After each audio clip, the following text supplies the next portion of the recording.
From the start, I want to acknowledge that we are speaking as white people, white woman, white male, conditioned by a racist society like everyone else. So as we interact and investigate and look at this whole realm of racism, we're bound to make missteps, and I guess want to apologize on behalf of all of us for any ways that there are mistaken assumptions or in any way we might cause harm in this domain, because it matters the world to us to be serving into it. I'd also like to name what I think we all know, which is this current suffering is just trauma layered on trauma layered on trauma, with a pandemic and economy crashing and this reckoning yet again with our country's legacy of violence against Black bodies and hearts and minds. So there's just this huge instability, and also it always comes with this. It's an opportunity to deepen our attention and for transformation. So we know that periodically our collective armoring of denial gets pierced, and that armoring against really paying attention to and feeling the reality and brutality and violence of racism, that armoring can get pierced. And I can speak for myself. I can feel in a cellular way more awake to it, to the reality, and it brings up all the emotions. And we might hear from some of you what's being brought up. I do want to share one story as part of opening of a friend who's a Black man that was in Lafayette Square in Washington, D.C., when, as you probably know from the news, peaceful protesters were dispersed with tear gas and gun blasts by Trump as he came in to have a photo op. And the man went back the next day to Lafayette Square, and this time there were even more people really crammed there, and they were chanting, and he was in the crowd, and they're chanting Black Lives Matter. And he looked around to take it in, and he realized that the majority of those right around him were white. And he said, that's when I started crying. He told me just hearing white people scream Black Lives Matters made me feel more human. So I start with this because of this deep prayer that as white people, our caring will wake up, that as white people, we can really offer a courageous presence to the suffering and respond actively. One activist I know says, put aside caution, just affirm it, act on it, that Black lives truly matters. So in that spirit, again, I want to thank you for being here. And Jack, I'll turn it to you. Thank you, Tara. I'm also grateful to be on this and glad all of you can join us. And I'm glad to be between two of my most beloved great teachers, Trudy Goodman, who's also my beloved wife, and Tara, who's one of my closest colleagues ever. And I'm just taking a breath. Like many of you, I'm heartbroken and pained and grieved and tears and worry, and also not surprised in some way. And I feel fired up because the outer fires actually touch the inner fires, as in the Buddhist teachings. The real fires of the world are greed, are hatred and ignorance. Those are the fires that we see burning, and those are the voices that are speaking out, saying enough of this, that we have to find another way. And we are, as Tara said, in a time of crisis that's a health crisis and an economic crisis, but most deeply it's a moral crisis. And it's highlighted by COVID and the deaths in the Black community. It's highlighted by the death of George Floyd and by all the suffering in the policing and healthcare and education that has oppressed Black people and people of color. and put their lives in danger for the whole history of this nation. And it's such a profound ignorance and question to us. How could it be that a child that's born, that looks out with the innocent eyes of every child, and then people look and say, well, whatever color, that's where you go, that's who you are, you go to prison, or you go, I mean, it's crazy. And it's so painful. And in a way, racism is the central wound of our society. All the other kinds of suffering, the economic injustice and the redlining and all the other things we could talk about, even our healthcare system, which got designed based on racist madness. It's as if we're still fighting the Civil War. And some are fighting it, and then some turn away, because it's too hard to tolerate. But we have to turn our gaze. We have to tolerate it because there are millions of people who tolerate it on their bodies every day.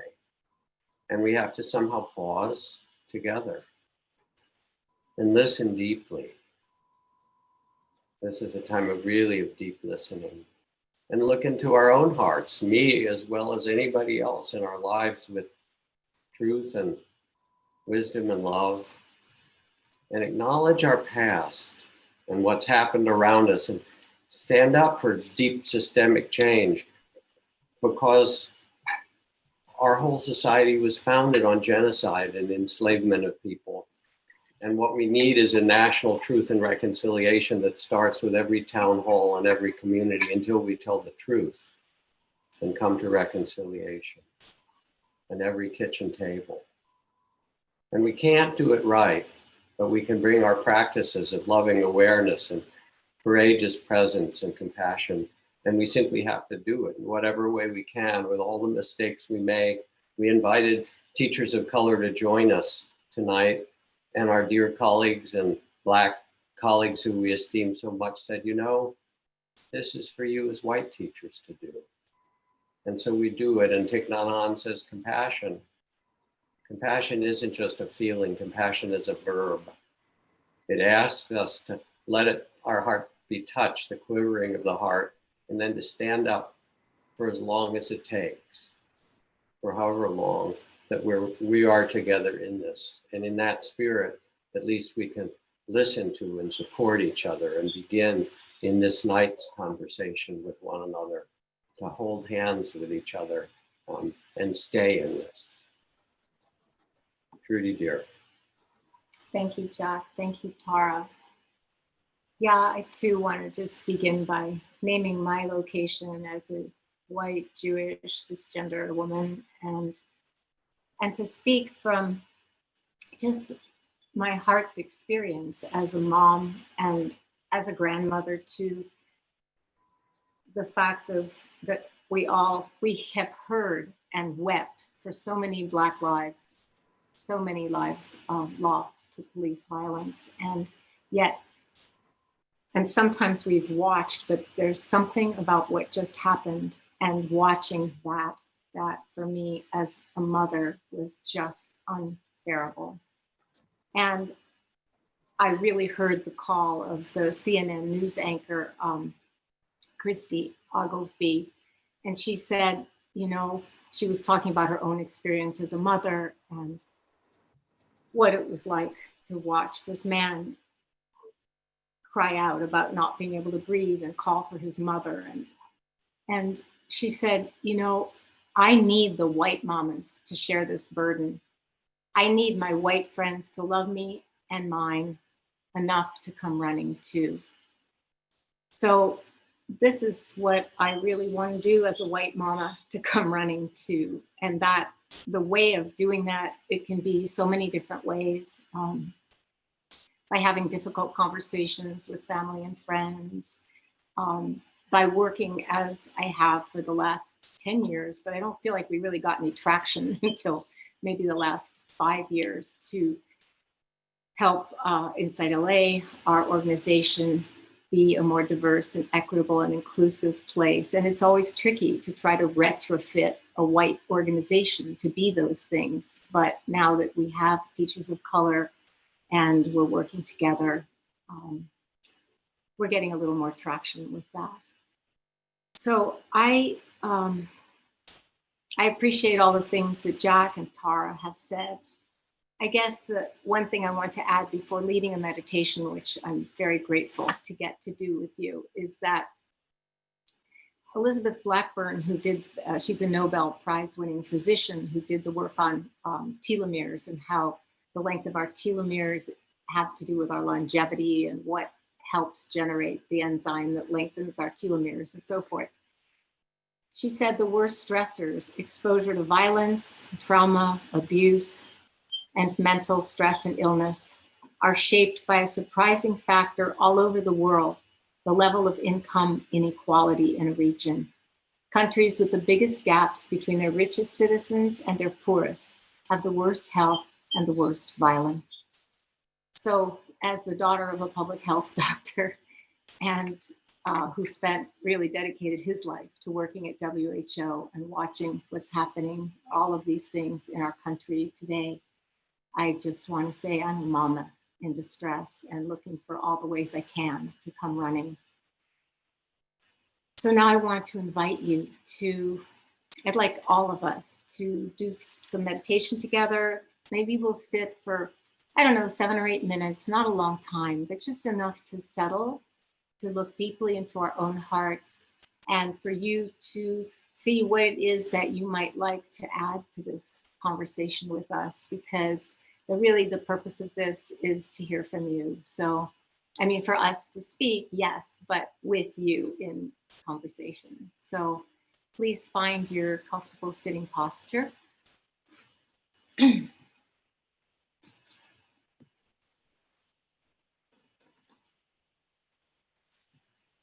And then closing your eyes if you're comfortable doing that, just however you like to sit. If you're a meditator, sitting the way you know and like, and if you're new to this, just lowering your gaze part way.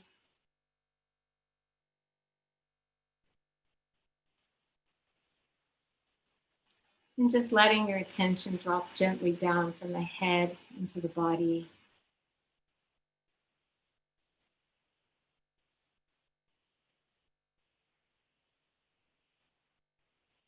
And just feeling the stillness, this body sitting still.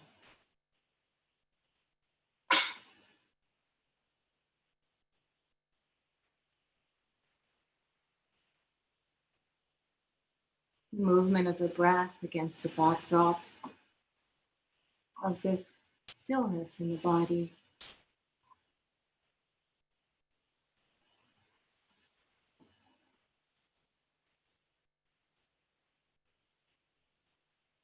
Just aware of the sounds of life around you.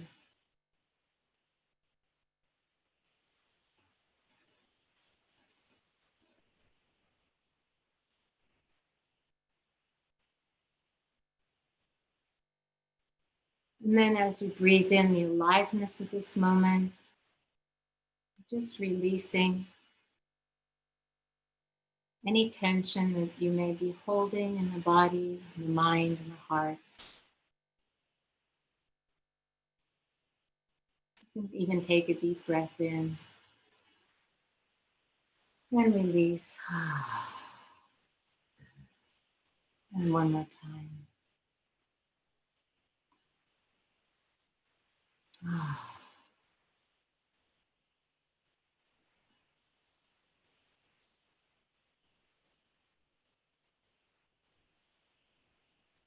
And as we calm down and settle into this moment,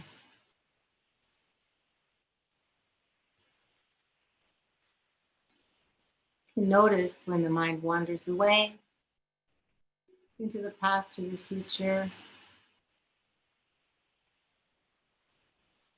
as it inevitably does. And when that happens, just shift your body back about an inch,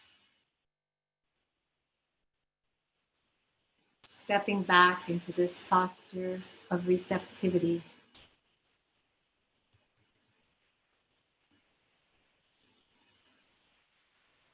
where we're receiving this moment and all it holds.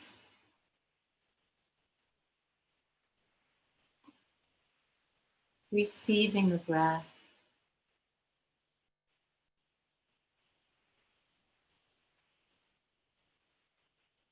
receiving the sounds of life,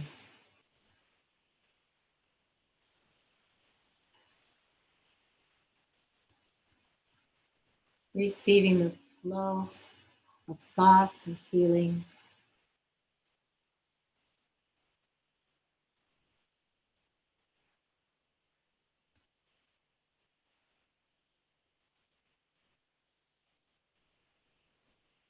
and in this posture of poise, dignity, and balance, we can receive the pain of this moment, the heartbreak,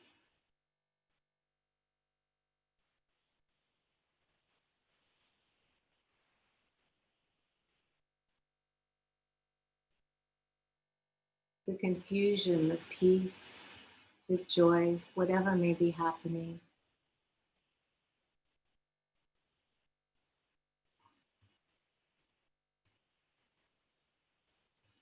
And trusting deeply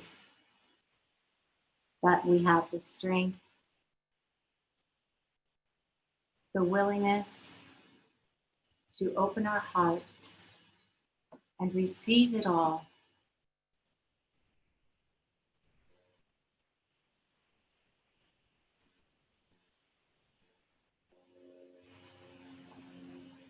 Moment by moment,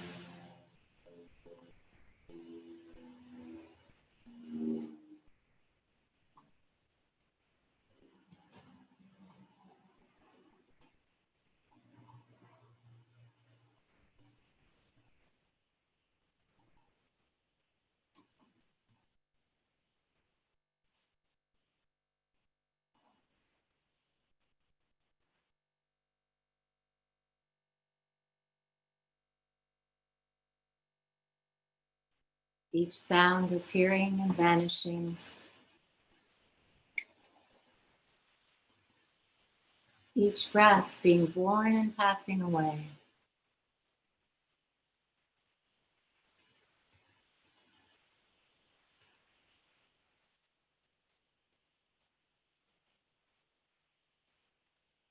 Each thought and feeling arising, having its being, and passing, appearing and disappearing.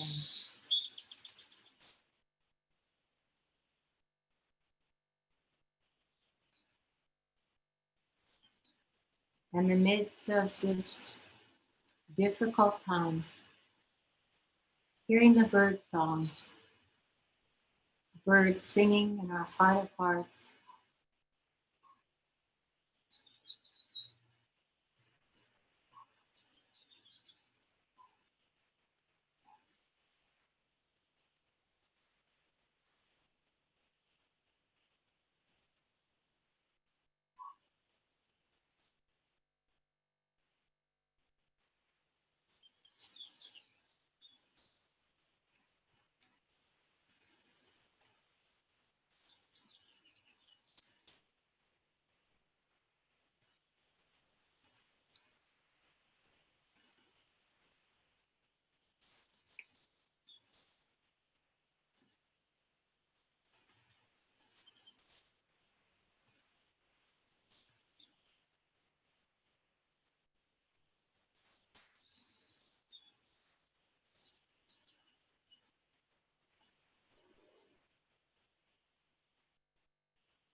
the Buddha was very clear. All tremble at violence. Life is dear to all. Putting oneself in the place of another, one should not kill or cause another to kill. One is not called noble who harms living beings.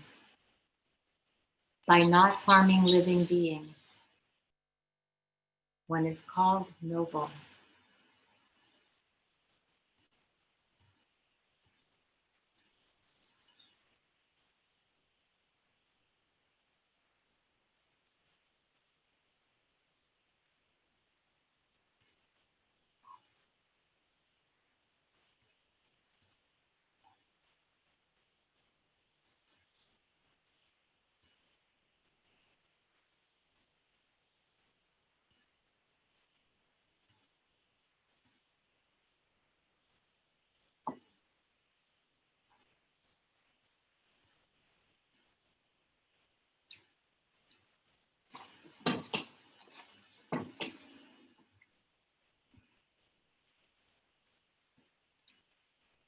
And if you'd like to, you can hold your palms out on either side of you. And imagine that we are holding hands, that we're radiating love and caring towards each other, towards all who are suffering, towards the entire world. Just radiating love and compassion, connecting hand to hand, heart to heart, in our intention to create a safe and welcoming space for all.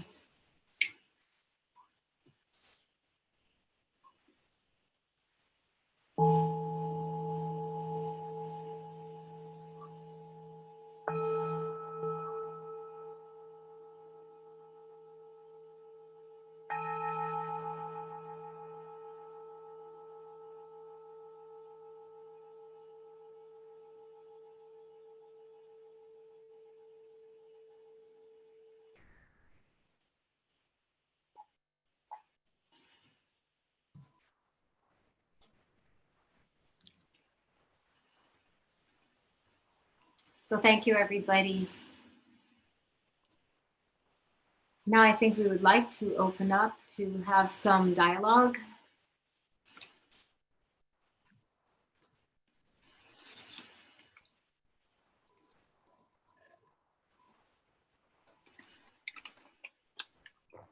If you would like to speak, you can use the raise hand function or raise your hand. I don't know which our moderators would prefer. So, Trudy, so the first question we have is from Heidi Bourne. And the question is, how do we help millennial white women connect to self-compassion as a means of helping others, not dismissing their value because of their whiteness? I'm concerned about our white fragility turning into self-loathing. So Heidi, if you want to just say hi so that you can show up on the screen and the teachers can see you, and then they'll answer the question. I'm right here. Hi, thank you for taking my question. Hi. Hi. Should I take this question? Would you You like? could, I just sure. okay. So Heidi, that's a great question, and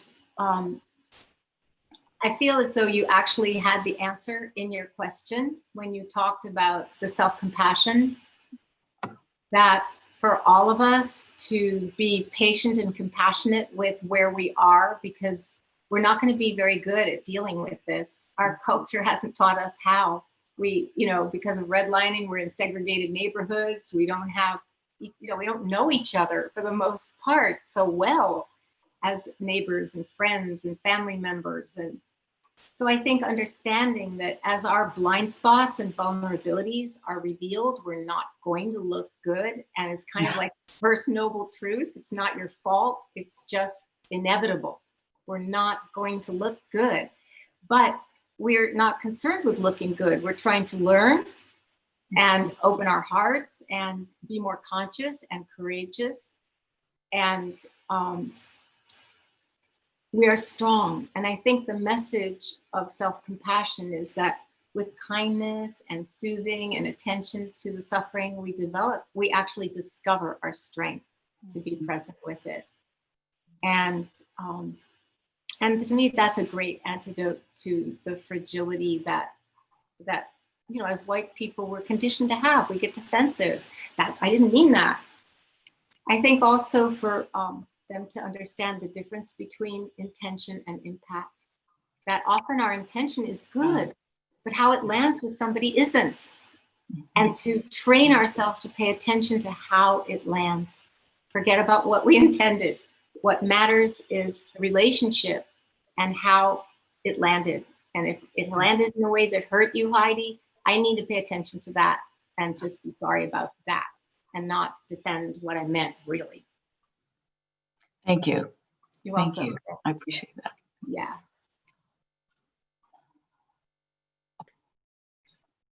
So our next question is from Melody Baumgartner. I've heard it said by a few well-meaning friends that we're all the same and there's a universality to our human experience, as if that's the answer to our differences. I'm not sure how to respond to this, but I know some would consider this racist. Melody, if you want to say hi so we can see you. Hi, nice to see you. Hi. Yeah, this is another important question, especially for people who are engaged in some form of a spiritual practice, because it's possible to use the spiritual language to do a bypass, basically, and say it's all one, or we're all one, and therefore, in doing that, to dismiss the differences that create so much suffering. And what's true is that we live in a world of paradox. We're both one and we're separate. And that's the reality of it. You know, your social security check comes to you and not to the person next door, no matter what their spiritual view about it is. And they don't want to, those people who say it's all one are not sending you their social security check. So it's a kind of, yeah. I think I listen a little more deeply because your question is so good. It's a way of trying to protect themselves, I think, that kind of statement, to not deal with the pain that we actually have to pay attention to our uniqueness, to what it means to be brown or black or indigenous in this culture, what it means to be a woman who can't walk down the street, and not be afraid in many, many, many places. That matters. And we might say we're all one, but we're all one with those women and we have to protect those women, all of them. So there's something underneath it that's trying to ward off the pain and the responsibility of it. And if we listen somehow with a heart deeper, maybe we can say, yes, that's right. And this also matters, and it matters great. So thank you for that question. Thank you.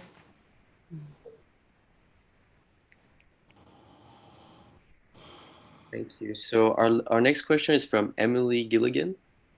Hello, thank you so much for holding space for this. I'm a white social worker. My question is, how do I model being an effective white ally while dealing with the discomfort and fear that comes with saying the wrong thing or taking the wrong action? Hi, Emily. thank you. I really appreciate you holding this space. Yeah. So hi, Emily.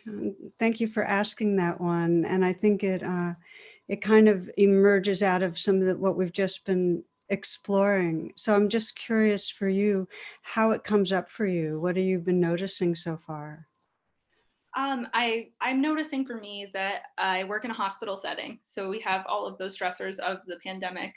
And then I feel very strongly about a lot of these things. I almost feel the need to be a leader in facilitating these conversations within my department because nobody's having them. And it's very uncomfortable to move forward without acknowledging this. So it's uncomfortable to be the person that feels the need to step up because I'm a department of 35 social workers. And today was the first time we had a conversation about it. So it just is really overwhelming and uncomfortable. Yeah. So I'm hearing two things. I'm hearing one, that it's really uncomfortable. It's like this stretch to have to step forward when there's so many people and here you are, and there's these times are so intense. I'm also hearing a huge amount of caring. I have the empathy and I don't have the lived experience. Yeah. So what you asked, which I think so many of us are experiencing, is how do we go ahead? You know, I mentioned one activist saying, just without caution, just go ahead and step forward. This is our time. How do we do that when we're afraid of making mistakes? And we know we're going to make mistakes. As Trudy said it so perfectly, it's like that, it's the inevitability. Like in this realm of racism, all I know is that I keep on making mistakes, and I have to build this tolerance of how imperfect I am and really let it be okay. And there's a quote I heard recently through Pema Chodron, and it's fail, fail again, fail better. And the given is that our conditioning will make us forget things and do things with our lens too cloudy or whatever. But if we can tolerate it and be with ourselves, then we actually can listen deeply, learn what we need to learn so we can fail again, but a little better. It's really building affect tolerance. And I know you know what I mean by that, don't you? Mm-hmm. Yeah. And I'm wondering for you, what would help you be okay with doing this imperfectly? What would you have to remind yourself? That my intention is not to harm, that my intention is to add positive benefit to the collective. And in that process, we might have to make mistakes to get to that point. That's exactly right. So here's what I'd encourage you to do, because this is similar for me. Let that be your practice of aspiration. And that's what in the Buddhist tradition, it's called, like really sense every day, because you're in the thick now, that you're setting that aspiration, that you know your intention is, please may this serve, in your words, but feel the purity of that. And I think you'll find it gives you the space to go ahead and do it as it happens and let it be okay. I mean, how does that land for you? It feels spacious. Yeah. It feels like there's space for that instead of the fear just constricting everything. Beautiful. Then we're in it together with that aspiration. So thank you. Thank you so much. Yeah. Yeah. Thank you.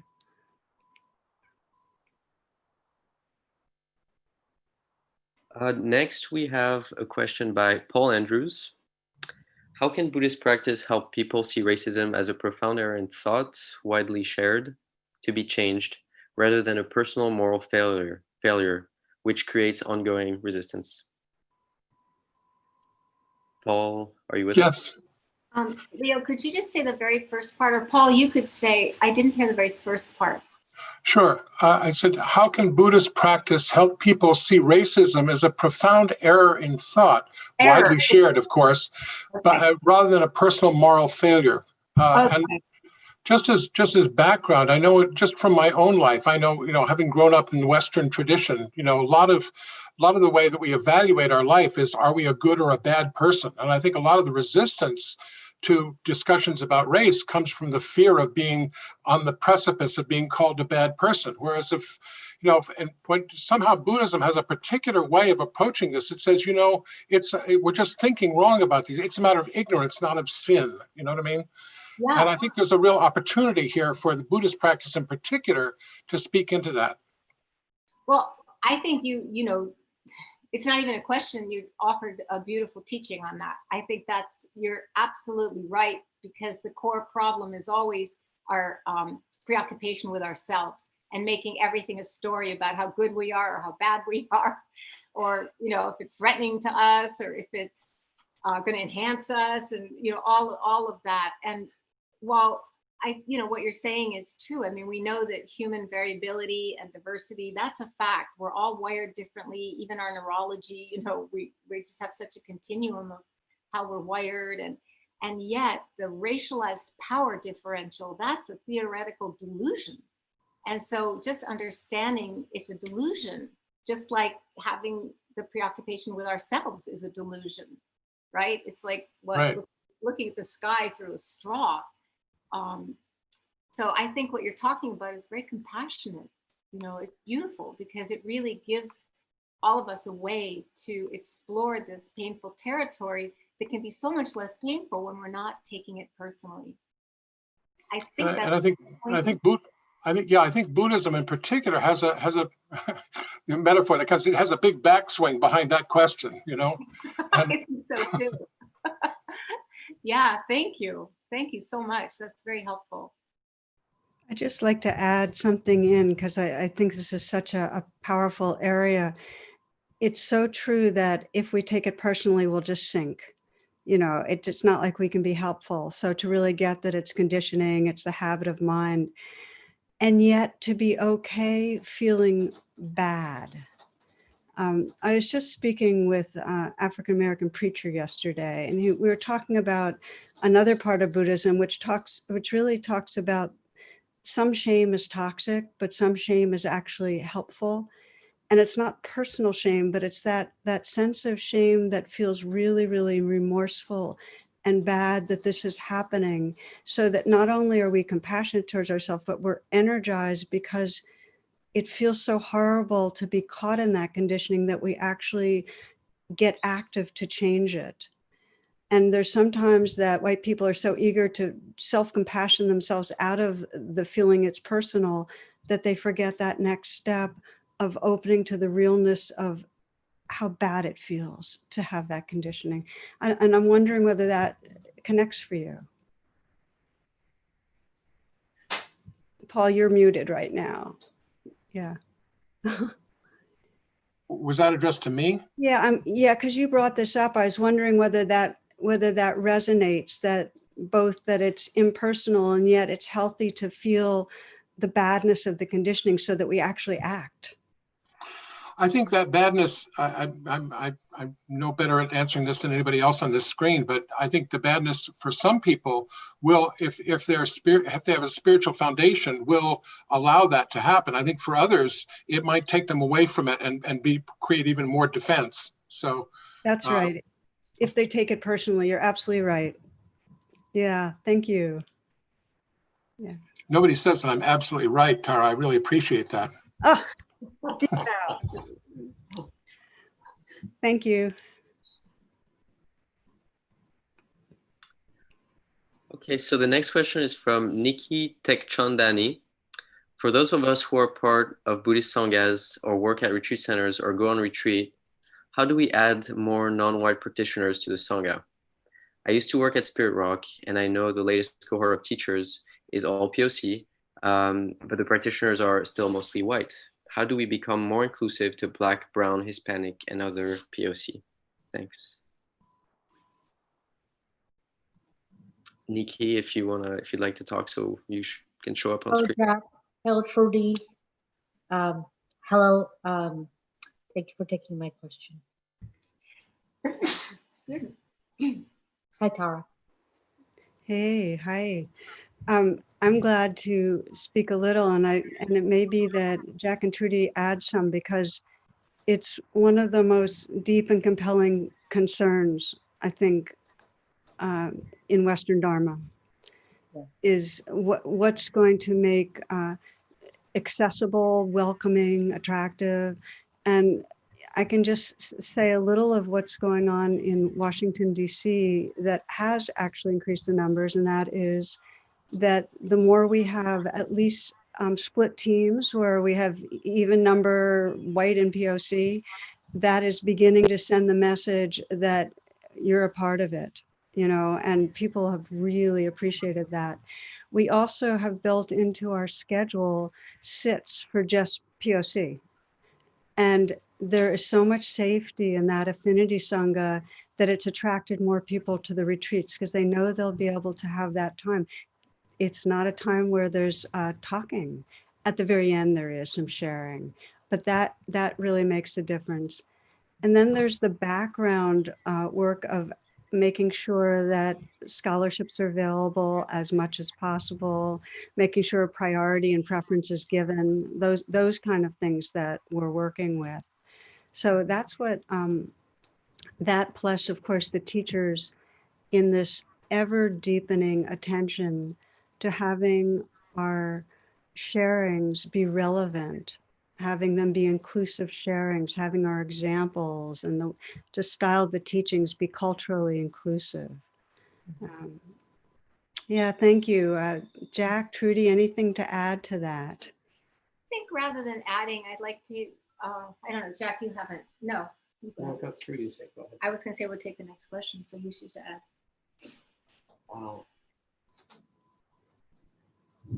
Like Tara says, it's a really important question for many of us for now.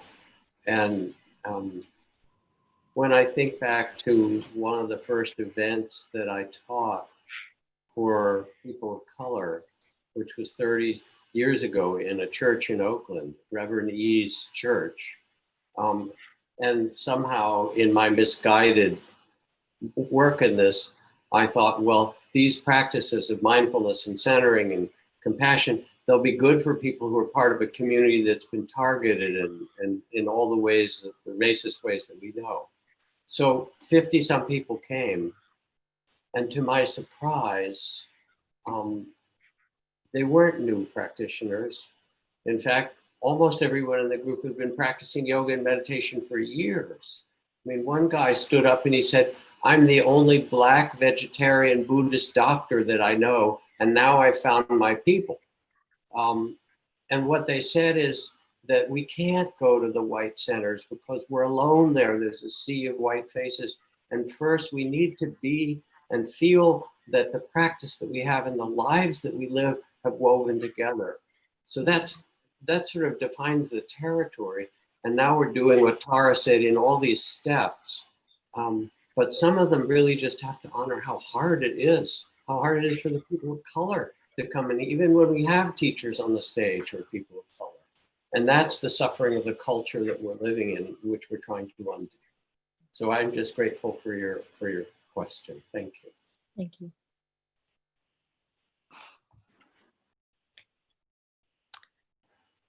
Okay, our next question is from Peter. I've personally found the self-awareness that I've gained through my mindfulness practice to help me gain awareness into my unconscious biases related to race.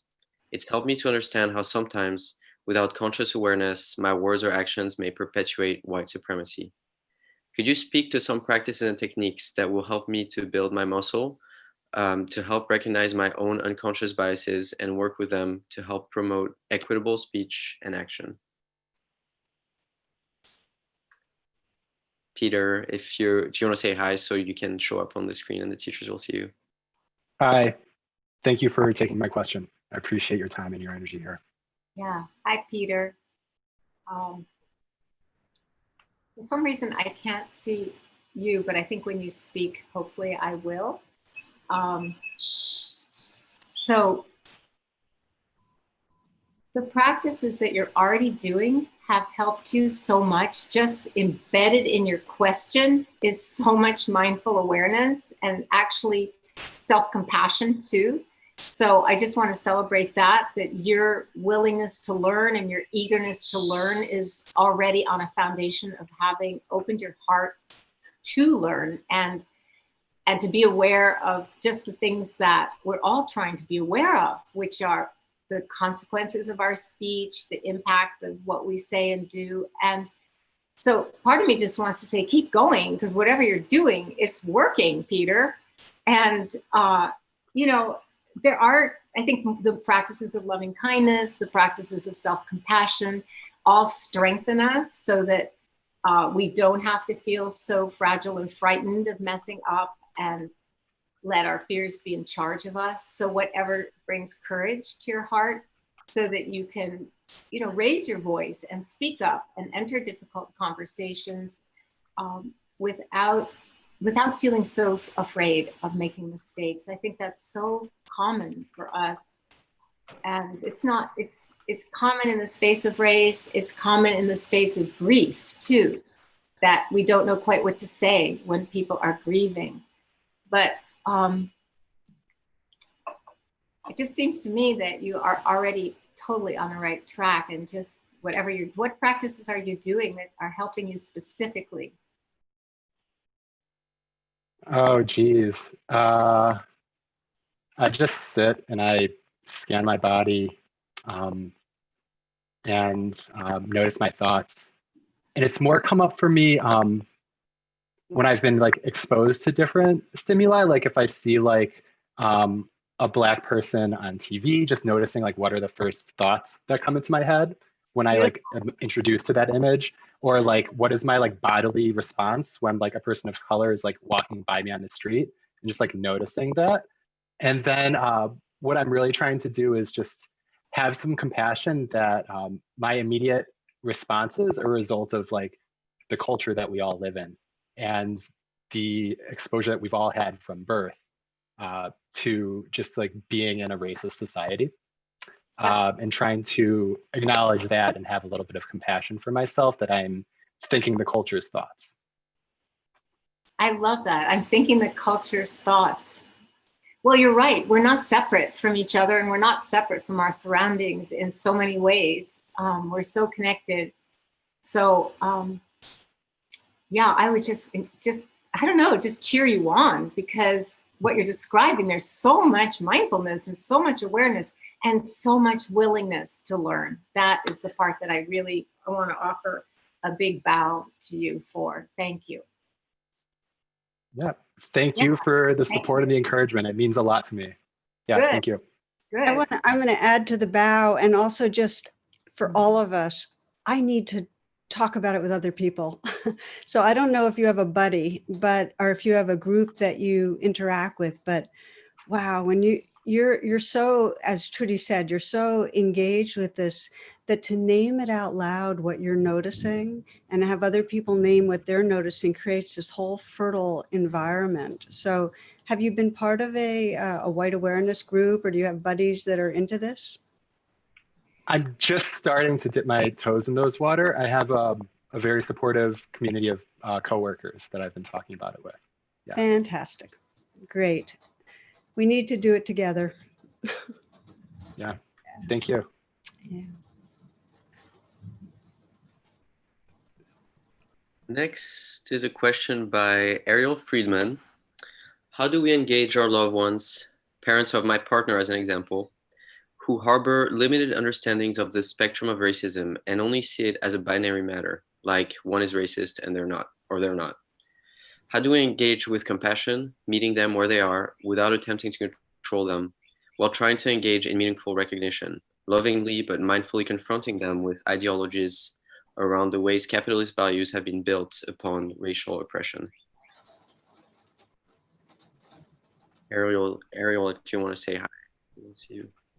So much, and I know that was a mouthful, so thank you so much. I'm working through it, so I really appreciate this time and space. Hi, Ariel.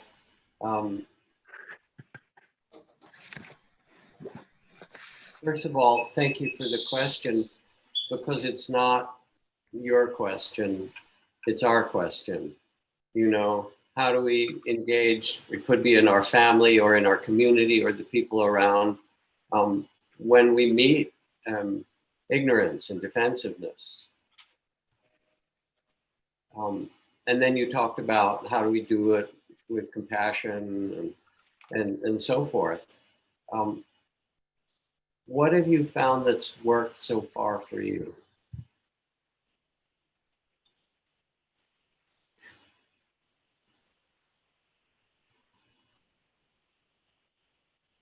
Unmute. There I am. Thank you.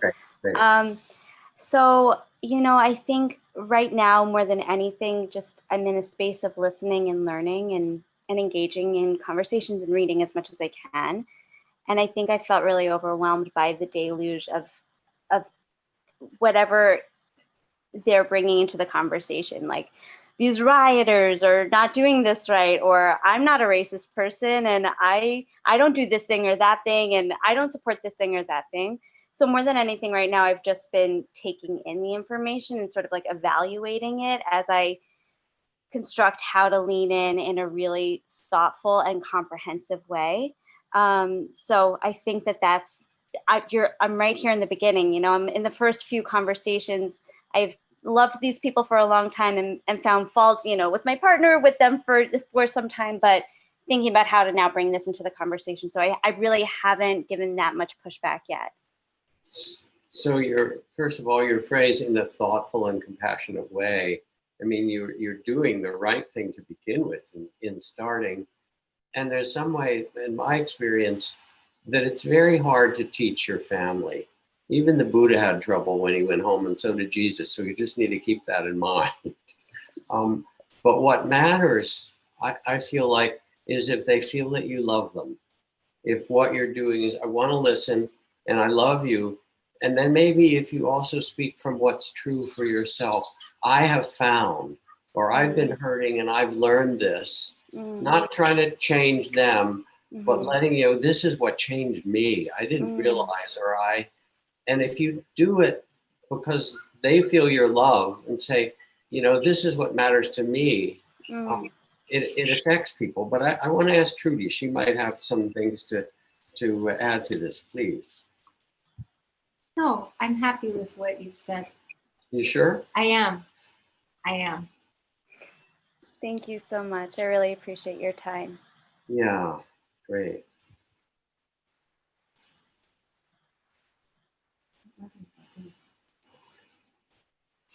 Our next question is from Annie Tritt. As many, I'm already overwhelmed, losing all my work, having been sick for 2 months.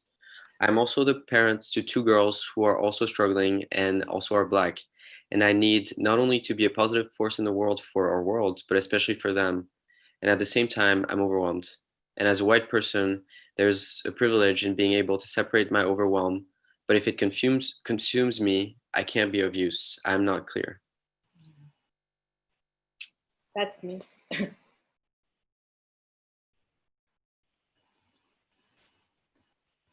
think is it your turn, Tara, or do you want me to take this? Sure. I'm just, oh, there you are, Annie. Yeah, thank you for yeah. taking my question.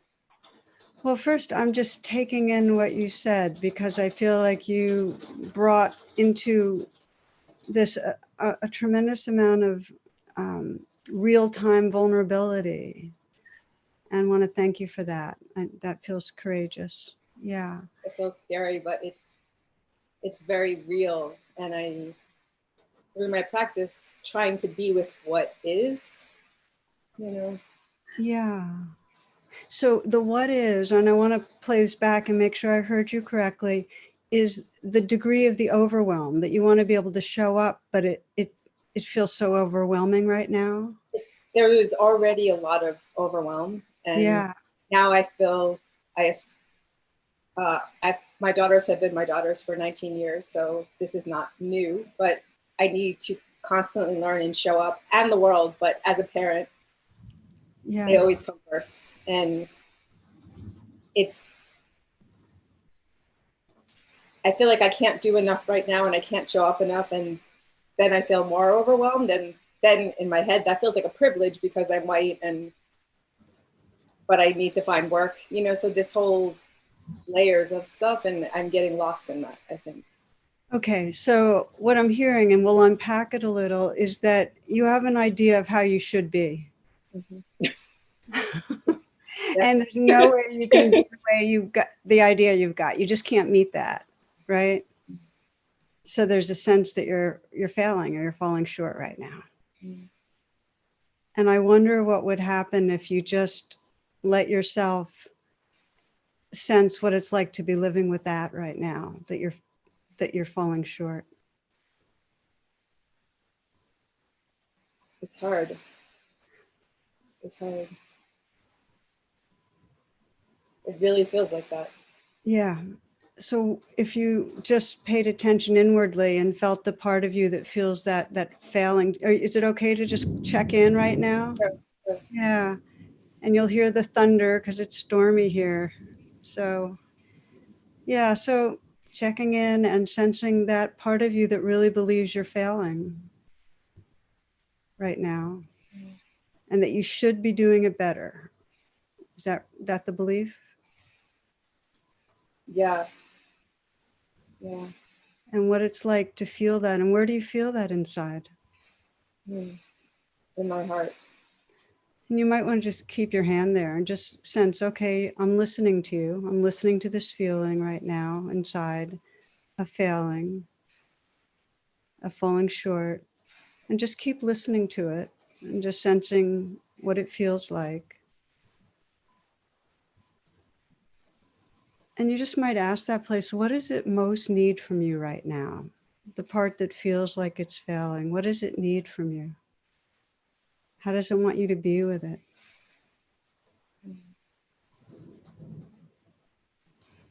It wants kindness.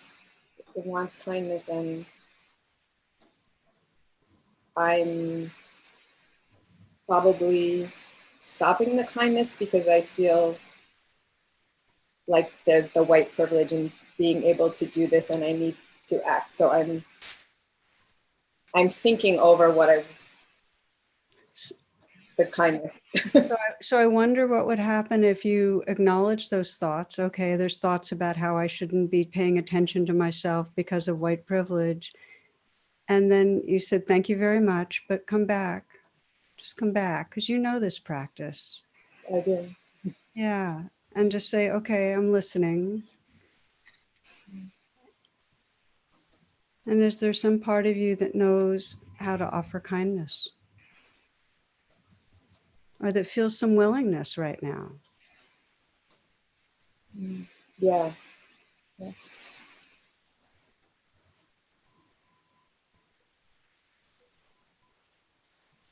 And just stay inside a little bit. It might be a moment when all of us can just pause and sense, is there some way that we've been being hard on ourselves? Because it's often happening and we're not even aware of it. And sometimes we might have a belief on how we should be doing things differently, or that we shouldn't be paying attention to ourselves. But the beginning of being there for others is having that connection and intimacy with our inner life. So if you offer some message of kindness right now, and just sense, what are you noticing? I feel so much calmer. I feel happier, and I could feel the presence of my daughters here, and they're not in the room, but my kindness to them too, because I know when I feel like this, the way I show up to them is so much more, I don't know if I'm always kind, but it's more present and there with them. Beautiful. So you just offered yourself kindness and felt that heart space that included them. Yeah. Really invite you to let this be at the center of how you move forward. Thank you. Thank you. It feels particularly hard right now. I know. I want to act. Well, it gives you the grounds for acting. Sense if that feels true to you. Yeah, 100%. Thank you so much. I'm so grateful. Blessings, Annie. Yeah.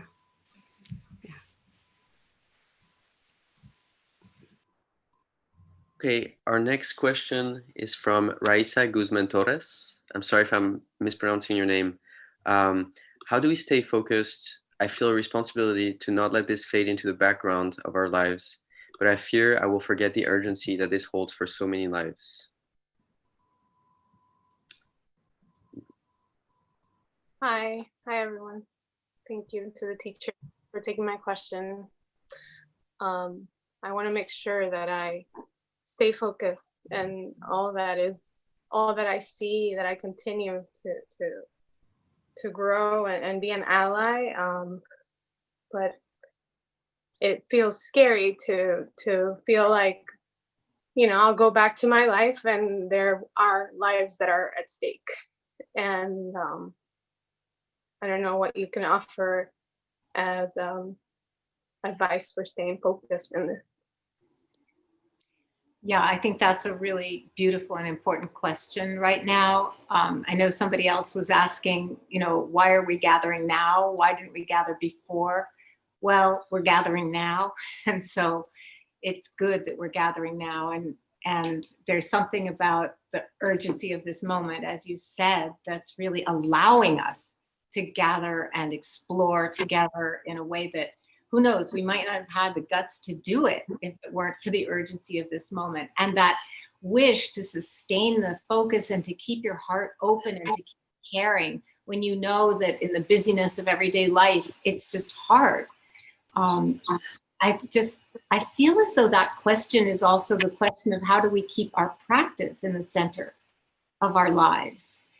How do we keep the focus on what matters most to us? And it seems as though even by, I feel this so many times listening to all of you asking your questions, that inside the question, you're answering it too.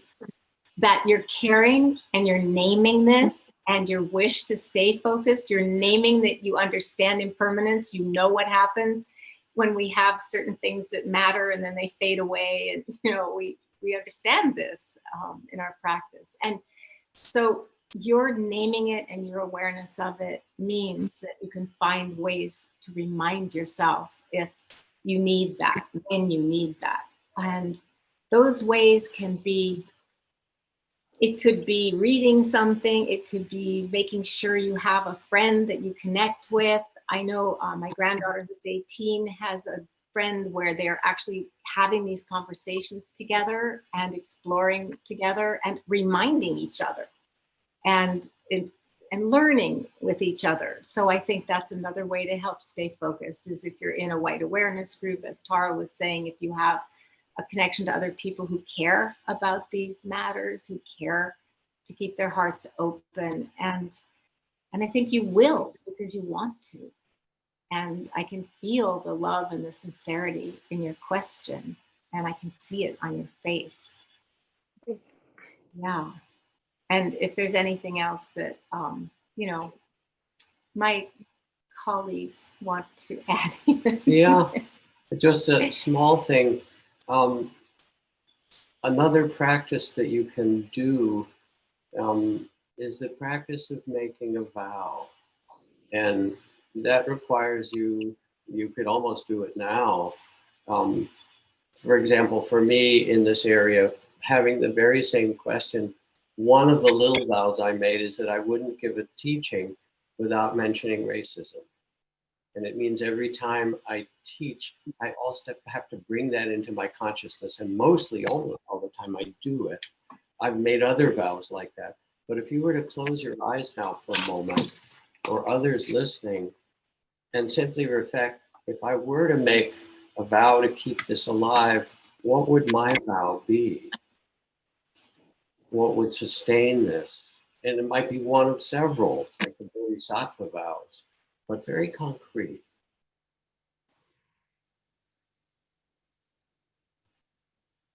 And as you listen, and whether it's now or you take time after this to do so, if something comes, write it down, put it on your altar, tell someone else that you care about, post it on the mirror, so you see it in the morning.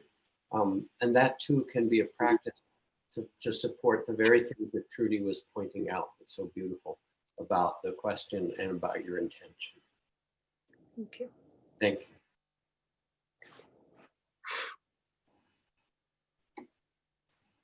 Our next question is from Kelly Cobb. I'd love to hear your advice on how to best start this conversation in an elementary school classroom for 8 to 9-year-olds.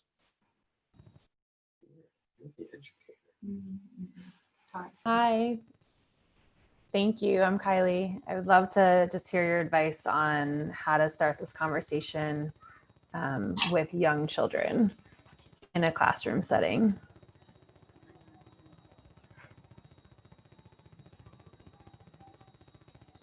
I will jump in just because I have spent dedicated a huge amount of my life to working with children.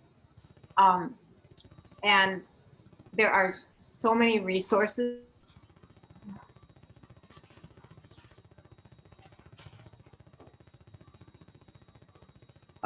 So we are having, so Trudy and Jack, we're having some freezing issue now. Oh, I think you're back.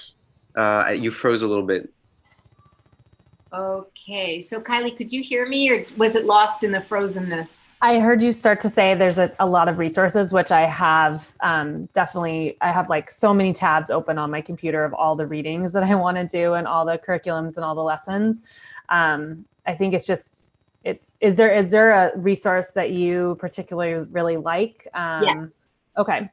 I like the teaching tolerance resources from the Southern Poverty Law Center. Yes. I really like them. Really good, yes. I also like children. And part of why I like children so much, as you must if you work with them on a daily basis, you have to like them, or Yes. it's pretty hellish. Part of why I like them so much is that, you know, they are not living in a world that is mediated by thought, and they are living in a world of very direct experience, which makes them much more malleable and flexible and open to learning. And, you know, I think that they absorb from their families the biases and that we all carry within us, whichever way we approach all of this, they absorb all that too. But the difference is that you have so much power in their lives and with their little minds. You know, they really look up to you. I remember loving my second grade, my third grade teacher. Once my third grade teacher came over for lunch. I mean, it's one of the high points of my life still that ever happened. So yeah. Miss Brubaker came over. Do you know what I mean? Right. No, that's amazing. So they just love you and they look up to you, and you know, they care what you think of them. And so you really have the ability to make a difference in their lives and to reassure each one of them that, you know, their willingness to learn and interact with each other and understand and get to know themselves and each other is what's going to contribute to their being the leaders of a more peaceful world. Mm-hmm. Thank you. Yeah, thank you for that question. Yeah. And thank you for working with kids. Yeah, absolutely. Thank you again for doing this.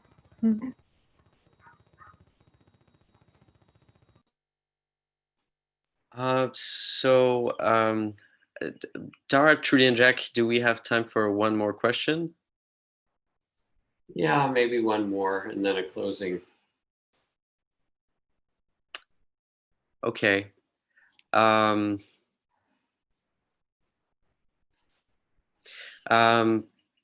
So from Madhuri Kohatkar, as a woman of color, so this is less of a question and more something that was commented that a lot of people resonated with. As a woman of color, I feel there's some degree of bias and discrimination amongst all of us, learned behavior which we often don't recognize. Recognizing that and accepting our humanness and being aware and acknowledge it is important for acceptance. It's the same way we can handle the issues about Black Lives Matter. If we acknowledge their reality and offer kindness, can help us build bridges between us. So I'm wondering, Madhuri, if you wanted to. Yeah, thank you, Leo. Thank you for handling, taking my comment or question. I really think, I'm very, like we say, we all give ourselves, we've been trained, we've been taught, we've been learned, our biases and our learned experiences is the word, have given us so many, have constrained us, and put us in given us different boxes to view people. And, this practice that I find, really needs to spread like wildfire, honestly, because I think everybody in this group is committed, but this needs to spread, because what this practice has given me is an ability to acknowledge my humanness, an ability to then offer kindness when somebody's pain, I can't relate to the pain, but all I can offer is kindness. And I think that helps that's a tool. That's one of the tools that this practice really, really has taught me. And I'm still learning. This is a learned process. It's never. So I don't know what you think about that. Well, I just want to, maybe Jack and Trudy would say something. I just love that this is what is coming right at the end of this gathering, because there's something about what you're saying about this practice helping us to be able to see those boxes and see each other and be able to extend kindness. That's where the hope is. And I know for myself, one of my kind of inner practices is whenever I see that I'm making anybody else less than me or higher than me, anybody in any way, less or higher. And it's the same thing. It's that mindfulness that starts alerting us that we're creating separations, and we all do it. As you said, we're all conditioned to do it. So this is the prayer. I mean, you're bringing in our hope that we can deepen our attention together. So I just want to thank you, and then invite Jack or Trudy to say something and then lead us in our closing. Yeah, I guess I just want to address a question that wasn't asked, but it's in the chat and I saw it. And so I just want to say a word about that, because I know we're winding up, and that is, it's a question about being a white meditation teacher with a mostly African-American community. It's Teague's question. And I just want to say that talk to the people about your questions, ask them how it's landing in them. You know, you don't want to ask them to do the epistemic labor of educating you, but you do want to check in and be in dialogue about where the teachings are landing and how they're landing. And you'll feel less alone. And yeah, because your concerns are real. So thank you. And thank you everybody for coming and being part and sharing your hearts and sharing your questions. It feels so good to be able to do this together and to acknowledge our humanity and our imperfection and the mistakes we make and we have made and we will make. And we're just, that humility, it really touches my heart. So thank you, everybody. Okay. And I too add a really deep appreciation and gratitude for the voices that spoke up, because you could hear the wisdom and intelligence behind every question, and underneath that, the caring, as this very last statement that was so beautiful. What we can offer is kindness, but the questions about what do I do in my family, and the sincerity of that is because I love them. What do I do in my work? What do I do? These are expressions of care and love. And this is actually what's going to make the difference when we ask ourselves the question, what would love have me do today? You know, all these arenas, you know, with one another, in person, in the community around us, with those who are in danger. This is the voice that we have to listen to, and practicing together and getting quiet enough to be able to hear it and to also tolerate the discomfort and our humanness and our pain and all the things we've talked about. And as Trudy and Tara said, to be courageous and make mistakes and do it anyway. So let your eyes close gently for just a minute or two as we end.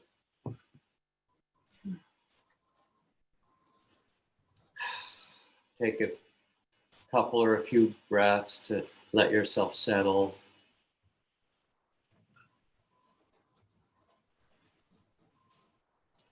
And feel whatever is present with a loving awareness. Receive it in the field of loving awareness.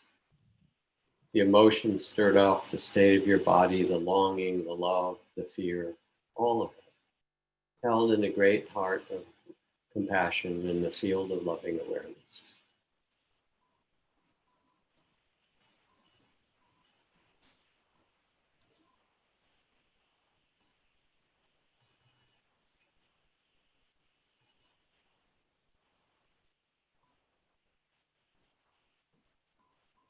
And as Trudy had invited us to do, imagine you can extend your hands out and hold hands with all those who are in this circle listening and speaking together, and all the people they know and all the people they know, until we're holding hands with the whole vast world of humanity.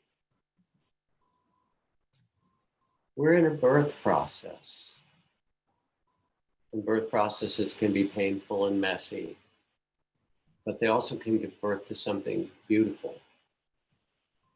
And feel your connection with so many, and let it be a channel of love and channel of tenderness and compassion and courage, that we hold hands together and offer any benefit from our words, from the care that we've shared